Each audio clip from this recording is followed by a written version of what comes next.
الحمد لله رب العالمين والعاقبة للمتقين والصلاة والسلام على سيد الأنبياء والمرسلين سيدنا وحبيبنا وحبيب رب العالمين ومن هدى بهديه إلى يوم الدين. أما بعد، وأعوذ بالله من الشيطان الرجيم. بسم الله الرحمن الرحيم.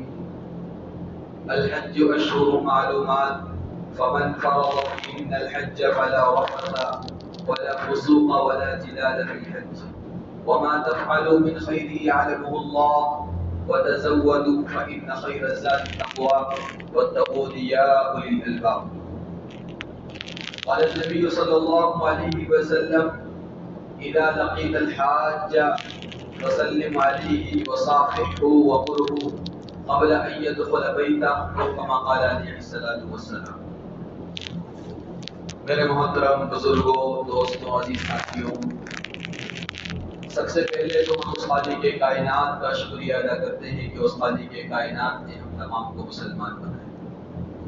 اور اسی طریقے سے میرے دوست و بزرگوں، اللہ کا بڑا فضل، بڑا کرم، بڑا احسان یہ ہوا کہ اس نے ہم تمام کو محمد عربی صلی اللہ علیہ وسلم کی امت کے اندر پیدا فرمایا. اور اسی طریقے سے اس خالق کے کائنات نے ہم تمام کو تھوڑی دیر دین کی محفل کے اندر بیٹھنے کی توفیق عطا فرمائی. اللہ تبارک و تعالیٰ سے دعا کیجیے کہ اللہ تبارک و تعالیٰ مجھے صحیح بات کہنے کی توفیق عطا فرمائے اور ہم تمام کو ان باتوں پر عمل کرنے کی توفیق عطا فرمائے. عزیزان گرامی، قرآن کریم کی چند آیت کریم آپ کے سامنے پڑھی ہے جن کا تعلق ہے حج سے، اور تقریباً 2 ہفتوں سے ہم آپ کے سامنے اسی موضوع پر، اسی عنوان پر بات کر رہے ہیں. آپ کے سامنے پچھلے ہفتے اس موضوع پر بات کی تھی، وہ تھا فضائل حج، یعنی کہ حج کے کیا فضائل، حاجی کے کیا فضائل ہیں، حاجی کو کیا انعامات سے نوازا جائے گا. اسی طریقے سے پچھلے ہفتے ہم نے آپ کے سامنے جس موضوع پر بات کی تھی وہ موضوع تھا مسائل سے تعلق، یعنی تمام باتیں جو تھی وہ مسائل سے تعلق رکھنے والی تھی کہ حج کس طریقے سے کیا جاتا ہے، واجبات کیا ہیں حج کے، شرائط کیا ہیں، ارکان کیا ہیں، انسان سے کوئی جرم ہو جاتا ہے حاجی سے تو اس کو کیا دینا پڑے گا، وغیرہ وغیرہ. ان تمام چیزوں پر آپ کے سامنے بات کی. آج جس موضوع پر میں آپ کے سامنے بات کروں گا حجی سے تعلق رہے گا وہ کہ حج کیوں کیا جاتا ہے، حج کا مقصد کیا ہے، حج کا ریزن کیا ہے، حج کے پیچھے لوجک کیا ہے. بھئی اللہ تبارک و تعالیٰ نے ہم کو جو حج کا حکم دیا ہے تو حکم کیوں دیا گیا؟ آپ دیکھیے دنیا کے اندر کوئی سا بھی کام کیا جاتا ہے، کسی بھی چیز کو وجود میں لایا جاتا ہے تو اس کے پیچھے اس کا مقصد ہوتا ہے. مثال کے طور پر پنکھا چل رہا ہے، پنکھا بنانے کا ایک مقصد ہے. کیا مقصد ہے بھائی؟ پنکھا بنانے کا مقصد یہ کہ تاکہ اس سے ہوا حاصل کی جائے. فریج بنانے کا مقصد کیا ہے؟ تاکہ اس سے چیزیں ٹھنڈی رہیں اور چیزیں خراب نہ ہوں. آپ دیکھیے دنیا کے اندر جتنی بھی چیزیں ان کے پیچھے مقصد ہے، بغیر مقصد کے کوئی چیز پیدا نہیں کی. جھاڑو کیوں بنائے گی؟ اس لیے تاکہ کچرا صاف کیا جائے. تو آپ دیکھیے اللہ تبارک و تعالیٰ نے ہم تمام کو جو مذہب دیا ہے، یہ مذہب بھی ایسے ہی نہیں دے دیا کہ بھائی ٹھیک ہے اس مذہب پر زندگی گزار لو. اس کے پیچھے بھی ایک مقصد ہے، اور اس مذہب کے اندر ہم غور کریں گے تو اس مذہب کے اندر ہم کو حسن نظر آئے گا. یہ بڑا پیارا مذہب ہے میرے دوستوں بزرگ، اور اس مذہب کے اندر جتنی بھی بڑی بڑی عبادات، نماز لے لیجیے، روزہ لے لیجیے، زکوٰۃ لے لیجیے، حج لے لیجیے، ان کے اندر بھی اللہ کا ایک مقصد ہے، کچھ حکمتیں چھپی ہوئی ہے کہ ہم نے اس بنیاد پر، اس وجہ سے ہم نے اس کا حکم دیا. بغیر مقصد کے اللہ تبارک و تعالیٰ نماز نہیں پڑھوا رہے، بغیر مقصد کے اللہ تبارک و تعالیٰ حج نہیں کروا رہے. ہر ایک عبادت کے پیچھے ایک مقصد ہے کہ ہم اس کام کو اس لیے کروا رہے ہیں جو اللہ نے ہم کو حج کا حکم دیا ہے. اس کا حکم دیا ہے کہ مسلمانوں پر جو حج فرض ہے اس کے پیچھے بھی اللہ کا ایک مقصد ہے. اس کا بھی ایک ظاہری پہلو اور اس کا بھی ایک باطنی پہلو ہے. آپ کہیں گے ظاہری پہلو تو ہم کو نظر آتا ہے، جو ہم کو دکھتا ہے اس کو ظاہری پہلو کہا جاتا ہے. بھائی آپ دیکھیے بندہ احرام باندھ رہا ہے، احرام باندھتا ہے بندہ جب حج کے لیے نکلتا ہے تو احرام باندھ رہا ہے. آپ دیکھیے کبھی طواف کر رہا ہے وہاں پر خانہ کعبہ، کبھی صفا مروا کی صحیح کر رہا ہے، کبھی شیطان کو کنکر مار رہا ہے، جمرہ اولا، جمرہ وسطیٰ، جمرہ عقبہ، کبھی قربانی کرتا ہے، کبھی گنجا ہوتا ہے، کبھی خوشبو سے دور رہتا ہے، کبھی جاری چیزوں سے دور رہتا ہے۔ یہ چیزیں ہم کو نظر آتی ہیں نہیں آتی؟ حج سے پہلے بہت سارے انتظامات کرتا ہے کہ یہ کرنا ہے وہ کرنا ہے، یہ تمام چیزیں ہم کو نظر آ رہی ہیں اور اللہ نے ہم کو حکم دیا ہے۔ لیکن میرے دوست بزرگوں، جس طریقے سے تمام عبادات جو میں نے آپ کے سامنے ذکر کیے، ان کا ایک باطنی پہلو ہے جو ہم کو نظر نہیں آتا ہے، اسی طریقے سے حج کا بھی ایک باطنی پہلو ہے جو ہم کو نظر نہیں آتا ہے۔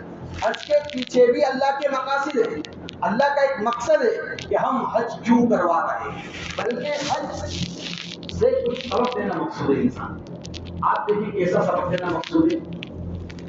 انسان جب تیاری کرتا ہے، بھائی اس کی تیاری چل رہی ہے، بھائی حج پر جانا ہے، اور جب وہ تیاری کر لیتا ہے تو سب سے پہلے کیا کرتا ہے؟ حج احرام باندھتا ہے، نہیں احرام باندھتا ہے، یہ حج کے شرائط میں سے۔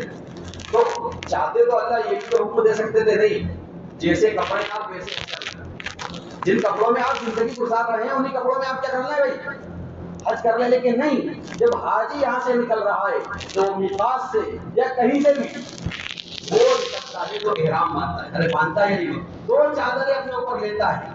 کیوں لیتا ہے؟ اس کے کپڑے کیوں اتروائے جا رہے ہیں اور احرام کیوں بنوایا جا رہا ہے؟ میرے دوست بزرگوں، اس احرام سے اس کی موت یاد دلائی جاتی ہے، اس کی موت یاد دلائی جاتی ہے۔ آپ کہیں گے کیسے؟ آپ دیکھیے، ایک انسان جب اس دنیا فانی سے رخصت ہوتا ہے، اس دنیا سے رخصت ہو جاتا ہے، اس کی موت واقع ہو جاتی ہے، وہ میت ہو جاتا ہے، تو آپ دیکھیے مردے کے سب سے پہلے کپڑے اتارے جاتے ہیں۔ ارے اتارے جاتے ہیں، اس کا پاجامہ، اس کا کرتا، یہاں تک کہ انڈر ویئر بنیان سب کچھ اتار دیا جاتا ہے۔ ارے اتارا ہے، ایک کپڑا بھی باقی نہیں رکھا جاتا ہے۔ آپ دیکھیے وہی کنڈیشن ایک محرم کی ہے، جو حاجی حج کرنے جا رہا ہے اس کی کنڈیشن بھی وہی ہے۔ جو احرام باندھ رہا ہے، احرام سے پہلے اس کے تمام کپڑے کر دیے جاتے ہیں، اتار دیے جاتے ہیں۔ آج دیکھیے جو احرام کی چادر ہے وہ کیا ہے؟ سفید ہے، سنت، اور کفن جو سفید ہے وہ سنت ہے۔ سفید کفن کا ہونا یہ سنت ہے اللہ کے رسول صلی اللہ علیہ وسلم کی۔ کفن کے اعتبار سے دیکھو، آپ رنگ کے اعتبار سے دیکھو، دونوں میچ ہو رہے ہیں۔ حاجی کی حالت کے اعتبار سے دیکھو کہ جو حالت ایک مردے کی ہوتی ہے کہ اس کے بدن پر ایک بھی کپڑا باقی نہیں رہتا ہے، حاجی کے بدن پر سیدھا ہوا ایک کپڑا بھی باقی نہیں رہتا۔ اور آپ دیکھیے جس طریقے سے کفن کو سیا نہیں جا سکتا ہے، آپ دیکھیے مسئلہ آپ نے سنا، کفن کو آپ نے کبھی دیکھا کہ یار یہ آخری وقت ایک اچھے بہترین ٹیلر کے پاس اس کا کپڑا سلاؤ یار، نہیں، کفن کو سیا نہیں جاتا ہے، نہیں کیا۔ اسی طریقے سے جو حاجی ہے اس کی چادر کو بھی نہیں سیا جاتا ہے۔ اور آپ دیکھیے جو کفن ہے، کفن سنت ہے، وہ 3 کپڑے، مرد کے لیے 3 کپڑے، قمیص، ازار، لفافہ، اور عورت کے لیے 2 کپڑے اور بڑھا لیں، اوڑھنی اور سینہ بند۔ لیکن جو کفن ضرورت ہے وہ 2 کپڑے، کفن ضرورت 2 کپڑے، اور بعض دفعہ اگر جو بھی میسر ہو جائے اس میں دفن کر دیا جائے مردے کو۔ مثال کے طور پر ایک مثال دیتا ہوں دلیل کے طور پر، حضرت حمزہ رضی اللہ تعالیٰ عنہ آپ شہید ہو گئے تھے، کہاں پر؟ غزوہ احد میں شہید ہو گئے تھے۔ تو اللہ کے رسول کے چچا ہوتے ہی تو ایک چادر تھی، بس آپ کے سر کو ڈھاکا جاتا تو پیر کھل جاتے، پیر کو ڈھاکا جاتا تو سر کھل جاتا۔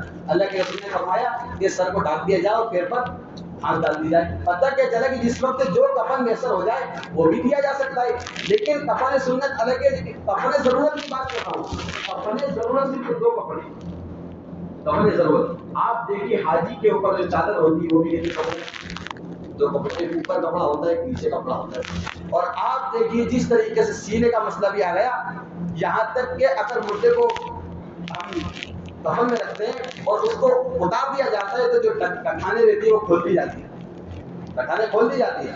حاجی بھی اپنی چادر کے اندر کٹھانے سی بھی نہیں سکتا ہے، بدنی ساخت پر وہ کٹھان بھی نہیں لگا سکتا، یہ مکروہ نکال ہو سکتا ہے لیکن کٹھان وغیرہ نہیں لگاتا ہے، لگائے گا تو یہ مکروہ ہوگا، اگرچہ زیادہ بڑا مکروہ نہیں ہے لیکن ناپسند تو بہرحال ہے۔ تو آپ دیکھیے وہ تمام کنڈیشن جو ایک مردے میں پائی جاتی ہے ایک حاجی میں پائی جاتی ہے۔ اور آپ دیکھیے جو انسان مرتا ہے وہ زندگی کا آخری لمحہ ہوتا ہے، آخری لمحہ ہوتا ہے، اس کے بعد اس کو دنیا میں نہیں رہنا۔ آپ دیکھیے حاجی کی اپنی زندگی کے آخری لمحات میں کیا کرتا ہے؟ عام طور پر حج کرتا ہے، اور رسول اللہ صلی اللہ علیہ وسلم نے بھی آخری میں حج کیا۔ آپ کہیں گے کہ بھائی بعض لوگ جب جوانی میں کر لیتے ہیں یہ الگ مسئلہ ہے، لیکن حج کو جو ذکر کیا جاتا ہے وہ آخر میں ذکر کیا جاتا ہے. کتابوں میں دیکھیں، آپ حدیث کے اندر دیکھیں، تمام عبادتوں میں سب سے آخر میں جس کو ذکر کیا جاتا ہے وہ حج کو ذکر کیا جاتا ہے. آپ دیکھیں وہ بھی وہی برابر کنڈیشن انسان کی، اور ایک طریقے سے حاجی کی جو ایک مردار کی ہوتی ہے، ایک میت کی ہوتی ہے، مردہ انسان کی ہوتی ہے. آپ دیکھیے جب ایک مردے انسان کو اور میت کو اس کا جنازہ چلتا ہے تو کون جاتے ہیں؟ اس کے گاؤں والے جاتے ہیں، اس کے خاندان والے جاتے ہیں، جاتے ہیں نہیں جاتے؟ آپ دیکھیے حاجی کو بھی چھوڑنے اس کے گاؤں والے جاتے ہیں، اس کے کنبے والے جاتے ہیں، خاندان وہاں پر ایئرپورٹ تک جاتے ہیں. آپ دیکھیے میت کو جب قبروں میں اتار دیا جاتا ہے تو آپ دیکھیے اسے 3 سوال ہوتے ہیں. کتنے سوال ہوتے ہیں؟ حدیث پاک کے اندر آتا ہے من ربک، آپ کا رب کون ہے؟ رب کے بارے میں سوال کیا جاتا ہے، آپ مسلمان ہیں یا نہیں؟ من نبی کا، آپ کے نبی کون ہے؟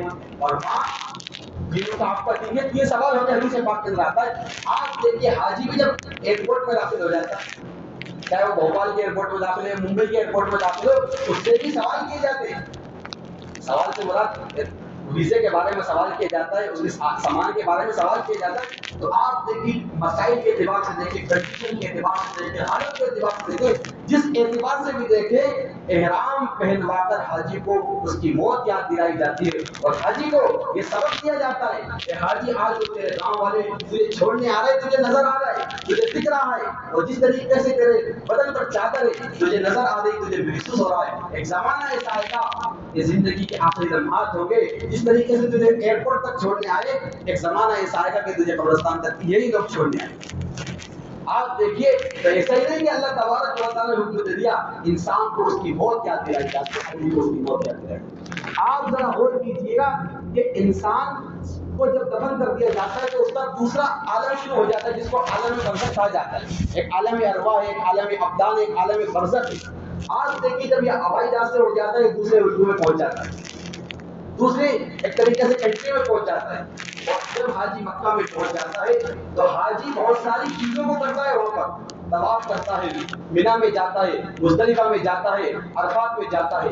لیکن وہاں کی سب سے جو اہم عبادت ہے وہ ہے عرفات کے میدان میں جانا. کہاں پر جانا بھائی؟ عرفات کے میدان میں حاجی کو جانا یہ فرض ہے. اگر حاجی وہاں پر نہیں گیا تو حاجی نہیں ہوگا.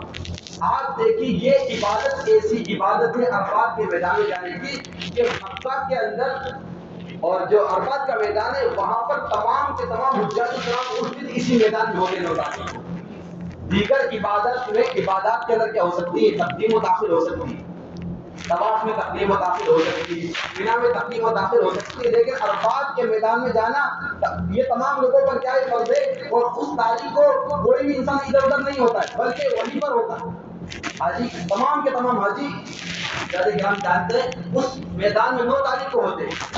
آپ دیکھیے اس میدان میں کیوں لے جایا جا رہا ہے؟ مقصد کیا ہے؟ ریزن کیا ہے؟ میرے دوست کو بزرگوں، مقصد یہاں پر لے جا کر اس میدان میں اس کو میدان حشر کی یاد دلائی جاتی ہے، حشر کے میدان کی یاد دلائی جاتی ہے. اس سے کہا جاتا ہے ایک زمانہ ایسا آئے گا کہ قیامت قائم ہو جائے گی.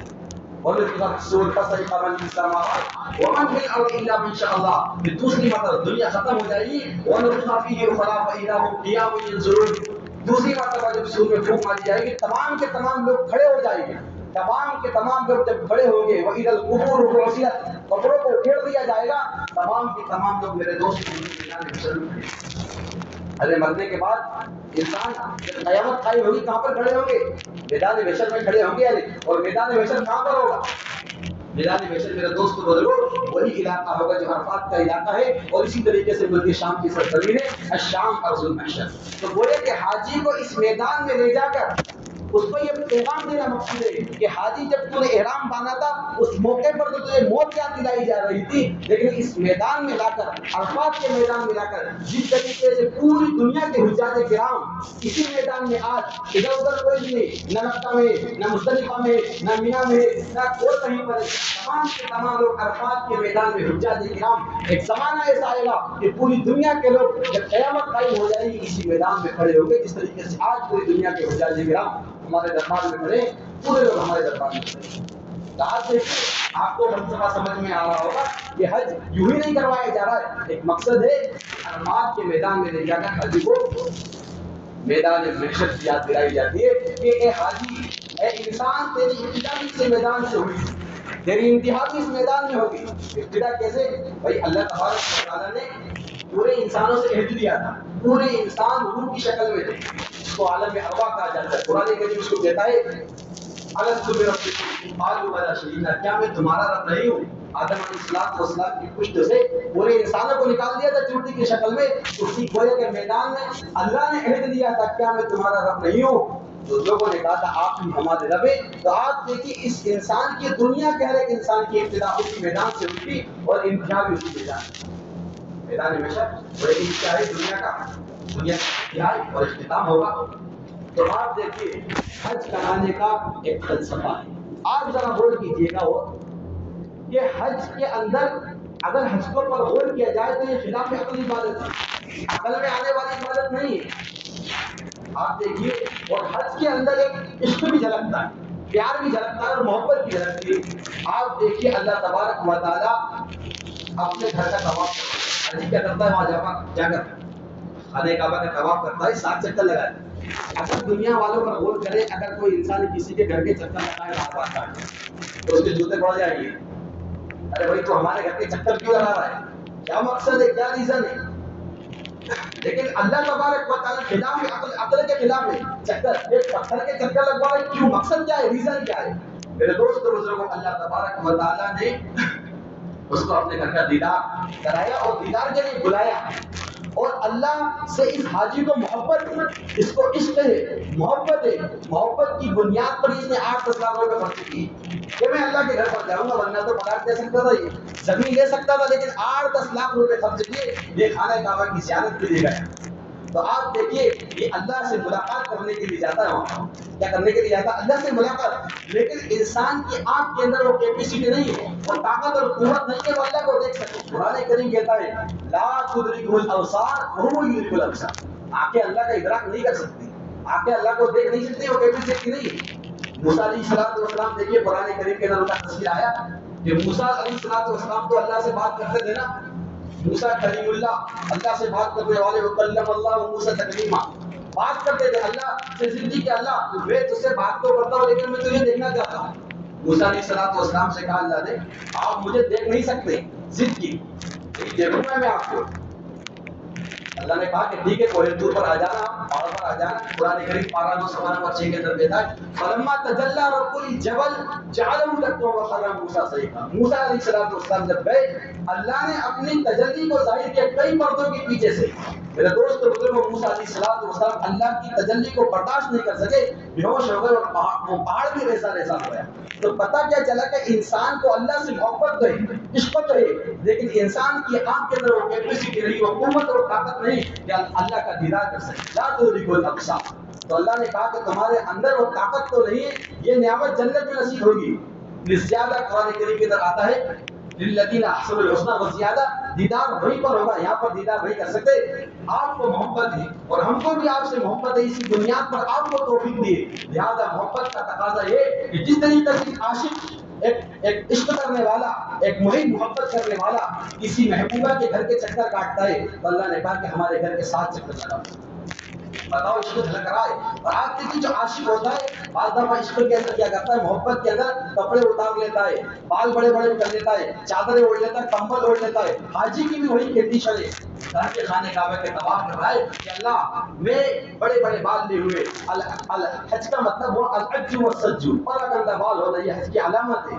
ایسے ہی آ گیا ہوں گھر کا راؤنڈ لگا رہا ہوں، چکر لگا رہا ہوں، یہ محبت کی علامت ہے۔ اور آج ذرا غور کیجیے طواف کی بہت ساری اقسام ہیں، طواف ودا بھی ہے، طواف زیارت بھی ہے، طواف قدوم بھی ہے، لیکن جو سب سے اہم طواف ہے وہ طواف زیارت ہے۔ زیارت اس کو طواف اضافہ بھی کہا جاتا ہے، اس کا زیارت نام کیوں ہے کہ یہ طواف سے اللہ کی زیارت نصیب ہوتی ہے۔ زیارت وہ ہے کہ اللہ کا دیدار کرنا، وہ ایک مقصود ہوتا ہے، لیکن انسان اس کا دیدار نہیں کر سکتا، لیکن گھر کے راؤنڈ لگاتا ہے۔ آپ دیکھیے محبت کی ایک نشانی کیا ہوتی ہے، جس سے محبت ہوتی ہے اس کا انسان بوسہ بھی لینا چاہتا ہے، چاہتا ہے یا نہیں چاہتا؟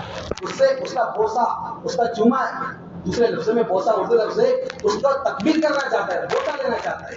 لیکن آپ دیکھیے اللہ کو دیکھ نہیں سکتا تو بوسہ کیسے لے سکتا ہے اللہ؟ اس طریقے سے ماں باپ اپنے اولاد کا بوسہ لیتے. حضرت ابوبکر صدیق رضی اللہ تعالیٰ نے اللہ کے رسول کا بوسہ لیا, موت کے وقت پریشانی کا بوسہ لیا. تو انسان بھی, حاجی بھی اللہ سے محبت کرتا ہے لیکن دیکھ نہیں سکتا بوسہ کیسے دے. اللہ تبارک و تعالیٰ اس بوسے کے لیے کیا کیا, حجر اسود ایک پتھر ہے اس کو خانہ کعبہ میں نصب کر دیا اور کہہ دیا کہ اگر تجھے بوسہ لینا ہے, ہمارا بوسہ تو نہیں دے سکتے لیکن اس کا بوسہ لے لو. میرے دوستو بزرگوں, حجر اسود کا جو پتھر ہے وہ جنت سے آیا ہے, اس کا بوسہ لینا یہ سنت رسول اللہ کی, حج کی بھی سنت ہے, رسول اللہ کی بھی سنت ہے. حضرت عمر بن خطاب رضی اللہ تعالیٰ نے اس پتھر کی طرف اشارہ کر کے کہا تھا, اے پتھر میں جانتا ہوں کہ تو پتھر ہے, نہ نفع پہنچا سکتا ہے نہ نقصان پہنچا سکتا ہے, لیکن رسول اللہ نے بوسہ لیا ہے اس وجہ سے میں تیرا بوسہ لیا. تو آپ دیکھیے گھر کے راؤنڈ جو لگائے رہے وہ محبت کی نشانی ہے, تو جو پتھر کا بوسہ جو جنت کا پتھر ہے یہ محبت کی نشانی. آپ دیکھیے محبت کی ایک نشانی کیا ہوتی ہے, یہ ہوتی ہے کہ جس سے محبت ہو اس کے گلے لگے جائیں, گلے لگتا ہے انسان جس سے محبت ہوتی ہے. آپ دیکھیے جو خانہ کعبہ ہے, خانہ کعبہ کی ایک دیوار ہے جس کو ملتزم کہا جاتا ہے. حجر اسود اور جو دروازہ اس کے درمیان میں ایک دیوار ہے, گیٹ اور حجر اسود کے درمیان, اس کو ملتزم کہا جاتا ہے. اس سے چمٹنا یہ حج کی سنت ہے اور رسول اللہ کی بھی سنت ہے. یعنی کہ رسول اللہ نے جب حج کیا تھا تو اپنے سینے کو اس دیوار پر رکھ دیا تھا اور اپنے تاج کو رکھ دیا تھا, گویا کہ معانقہ. بھائی اللہ کا تو معانقہ نہیں کیا جا سکتا ہے, لیکن گویا کہ اس گھر کا معانقہ کرنا یہ گویا کہ اللہ سے معانقہ کرنا.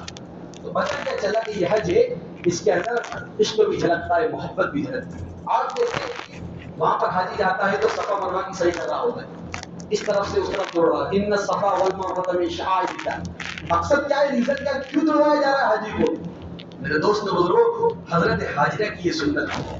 حضرت ابراہیم نے جب حضرت حاجرہ کو چھوڑا تھا اللہ کے حکم سے, تو حضرت حاجرہ نے اپنے شوہر کو بھی چھوڑ دیا تھا اور بیابان جنگل میں رہنا پسند کر لیا تھا اور کہا تھا کہ اگر اللہ کو یہی منظور ہے تو پھر ہم کو یہی جگہ پسند ہے.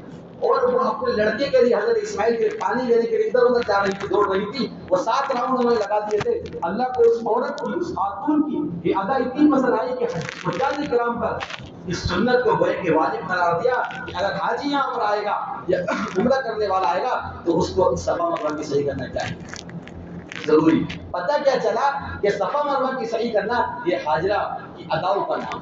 آپ دیکھیے 3 شیطان وہاں پر ہے, ان کو کنکر مارے جاتے ہیں. مقصد کیا ہے, ریزن کیا ہے؟ دوستو بزرگوں, اگر یہاں پر کوئی کسی پتھر کو پتھر مارے تو بیوقوف سمجھا ہے, وہ بھی وہاں پر بھی پتھر ہی نما ہے.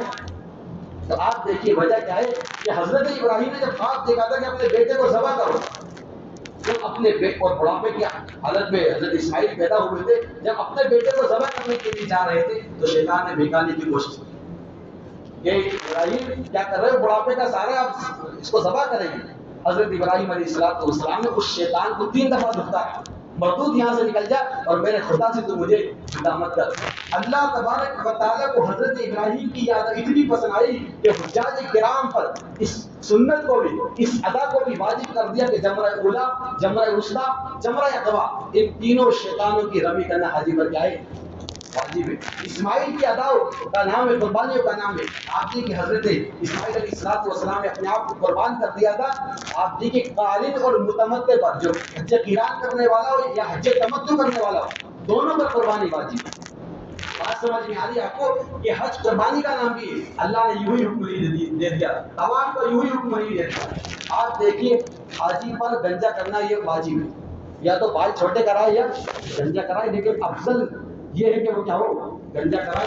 آپ دیکھیے اگر یہاں پر کوئی بغیر کسی عذر کے گنجا ہوتا ہے تو اچھا نہیں, مناسب نہیں, کیونکہ انسان کا حسن بالوں میں, عورت کا حسن کس میں بھائی, بالوں میں.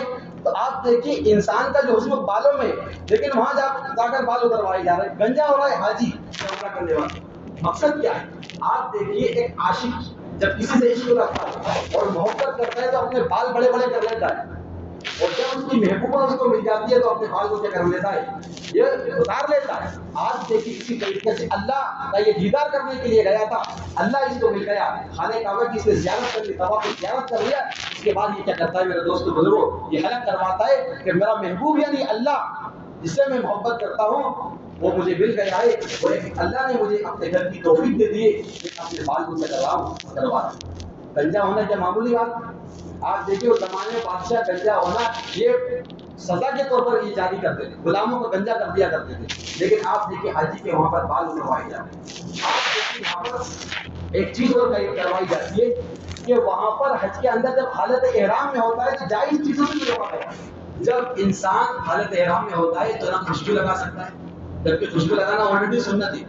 بیوی سے صحبت بھی نہیں کر سکتا ہے، جبکہ بیوی سے صحبت کرنا کیا ہے؟ سنت ہے، عبادت ہے. وہاں پر نہیں کر سکتا ہے چند دنوں کے اندر. آپ دیکھیے ناخن نہیں کاٹ سکتا ہے احرام کے بعد، احرام پہننے کے بعد. آپ دیکھیے بغل کے بال صاف نہیں کر سکتا ہے، زیر ناف صاف نہیں کر سکتا ہے. آپ دیکھیے ایسا کیوں کروایا جا رہا ہے؟ جائز چیزوں سے بھی رکوایا گیا ہے. احرام کو احرام اس لیے کہا جاتا ہے کہ اب تمام چیزیں حرام. بھائی احرام کہتے ہیں نا، احرام تکبیر تحریمہ. تکبیر تحریمہ کا مطلب نماز. اب آپ نے تکبیر باندھ دی، اب جائز چیزیں بھی حرام ہیں، کھانا بھی حرام، پینا بھی حرام، بات کرنا بھی حرام. اسی طریقے سے حاجی جب احرام باندھ لیتا ہے تو آپ جائز چیزیں بھی آپ نہیں کر سکتے.